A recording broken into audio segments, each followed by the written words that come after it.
with the Ricks Group. It is Friday, July 26th. I'm currently in Alpharetta, Georgia.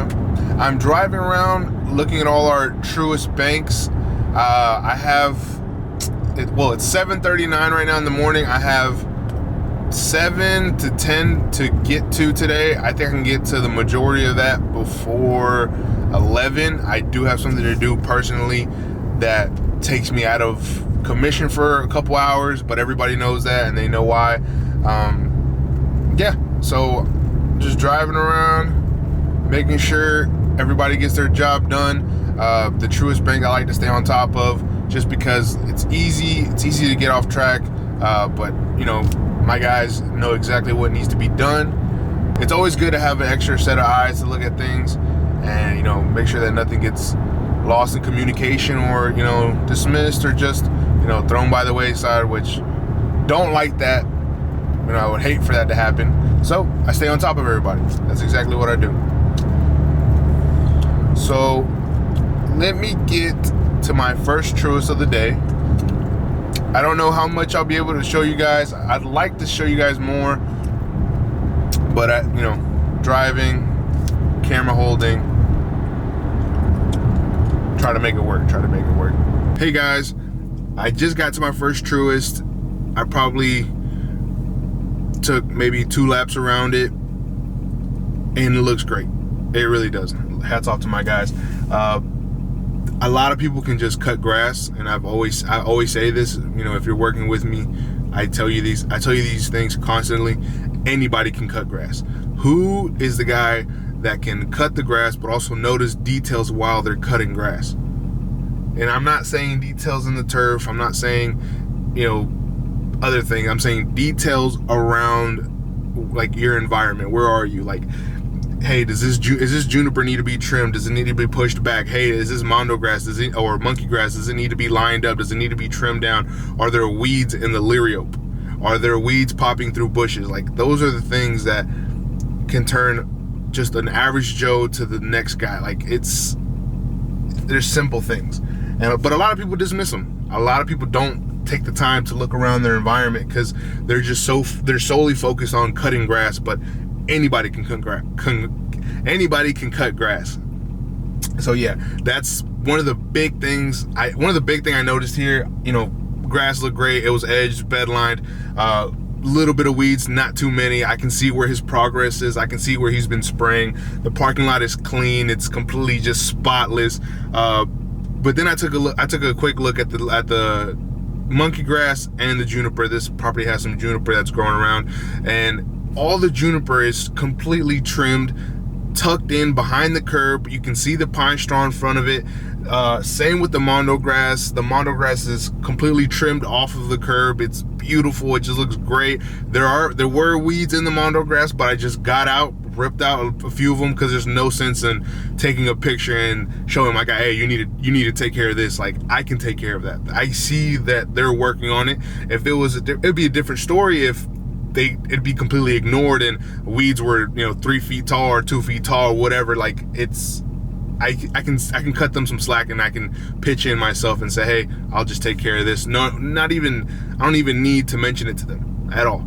Like, they're doing great.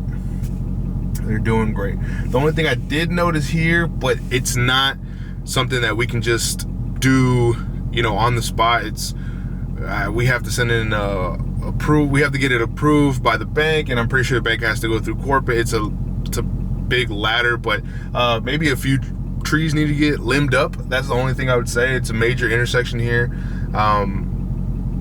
There are people walking and running around, so I think maybe that'd be the next thing. Just have a few of them limbed up, maybe a foot or two. So, like, it's not much, but a foot or two on 1, 2, 3, 4, 5, 6, 7, 8, 9, 10, 11, 12, 13, 14 trees that I can just see just sitting here. Some debris can accumulate for sure. But yeah, I like it here. I'm off to the next one. Meet me there.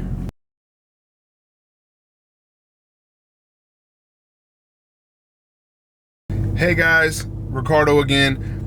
This is my sixth or seventh Truist I visited.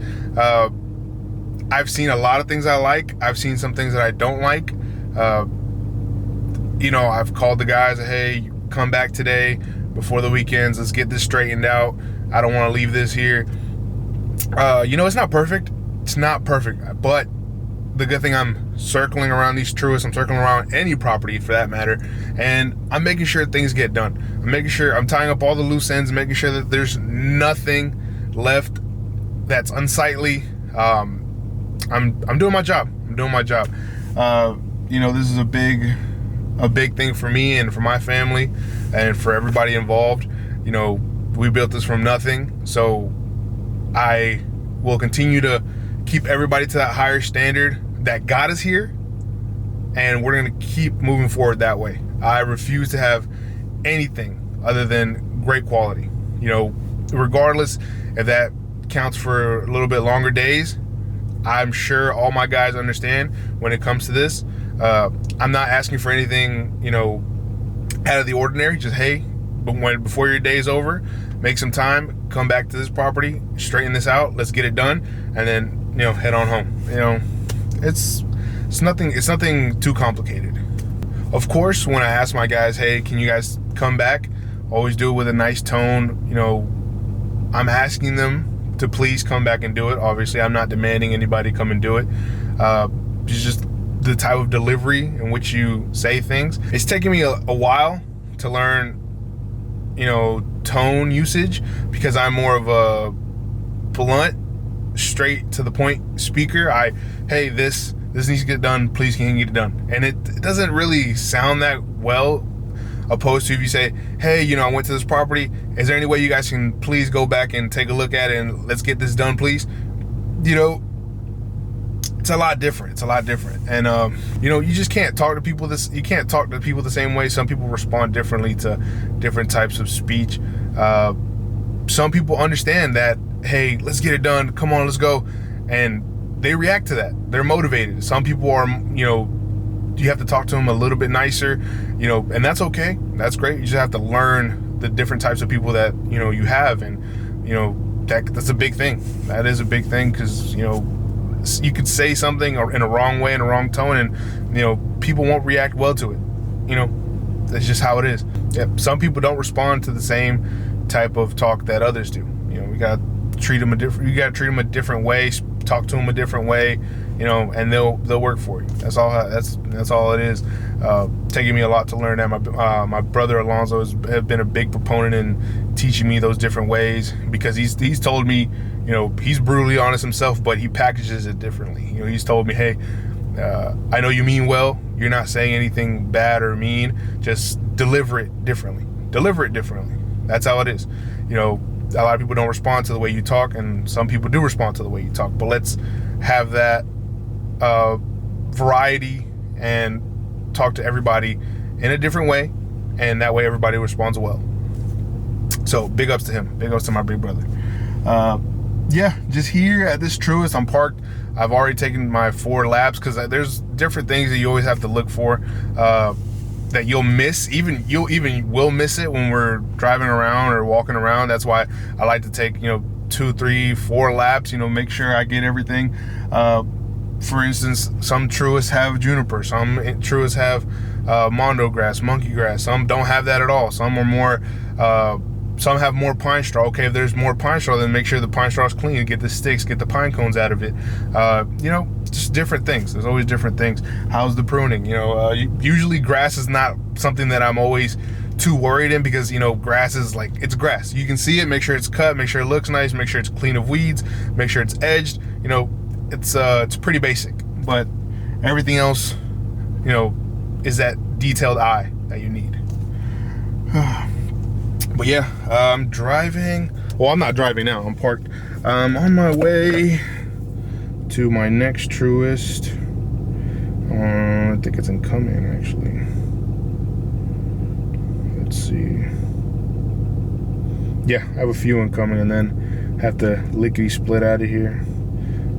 Go handle my personal things, and then I'll be back. I think I'm gonna be going to the construction site with the guys. I have some.